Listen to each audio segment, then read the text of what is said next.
on B Radio Northampton. So it is International Day of Happiness, focusing on the importance of relationships, kindness and helping others. But stop for a minute and think, what does it actually mean to be happy? If I stopped you in the street and said, are you happy? You'd probably say yes, wouldn't you? But would you know why? And what if you're not happy? Frederika Roberts is also known as the happiness speaker and joins me on the phone. Hi, Frederika. Hello there, Helen. So what do we mean by being happy? Well, that's an interesting one, isn't it? Because I think lots of people mean different things by being happy. Some people think about it in terms of a momentary state of elation or joy. Other people think about it more as a sort of longer-term state of well-being and contentment. And it can be all of those things.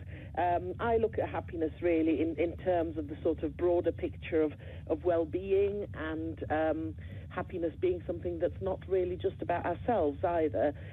So in order to be truly happy, we need to actually be looking at the society that we live in and the world that we live in, and looking at having kind of a good life in that sense. And that's where very much the UN is coming from in terms of the International Day of Happiness, which they launched in 2013, and which is really very much about recognizing the importance of happiness and well-being as a universal human aspiration, regardless where you are in the world, and that this is something that we should look at in terms of public policy when it comes to various governments as well, how we can ensure that people and the population are happy.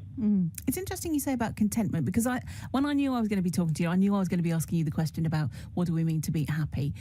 For me, a little anxious soul, and I do suffer terribly from anxiety, if I feel happy, it's because I've got a quiet mind, because I've got nothing to worry about just at the moment. That'll do me. Well, that's an absolutely perfect way to feel happy, isn't it? That the lack of anxiety and worry is very much a state of happiness. It doesn't have to be this overwhelmingly euphoric state that perhaps we sometimes associate with happiness. Yes, as my mother would have said, I don't necessarily want to jump up and down and wave my knickers in the air. That's a very good way of putting it. So if we are not happy, Frederika, what can we do about it? Well, the first thing I would say is, of course, looking at why somebody isn't happy. So, if it is a situation that you're not happy with, is there something you can do to change that situation? And, of course, in more severe cases, if that unhappiness is actually something that is more like depression, for example, I would always say people get help. If you need to go and see a doctor, go and see a counsellor, etc.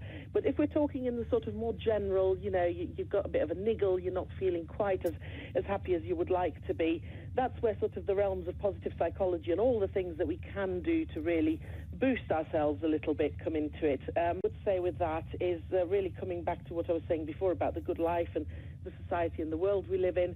So if you think back to most situations where you've either, any given day when you felt particularly happy or unhappy, chances are that a lot of the time that's got something to do with the relationships you have with people around you as well, conversations you've had, situations you've been in, etc. So relationships are really important to our quality of life and to how happy we feel. So it's something that we can work on, actually making time to spend time with the friends and family, the people that we love, and having quality relationships around us, so having people that actually we can rely on and that can rely on us and that we can support, and it can be a mutual thing of offering that support. And that can be really important, and beyond the state of happiness, that's actually been shown that the quality of relationships can improve our health and even lengthen our life. So that's the first thing that I would say.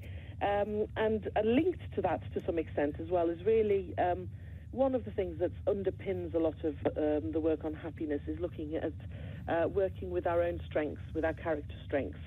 So I'm not talking about skills and things that we're good at, but really the sort of character strengths that are very much part and parcel of who we are. There's been some really interesting research done on this globally that is still actually going on by the VIA, which stands for Values in Action, the VIA Character Institute.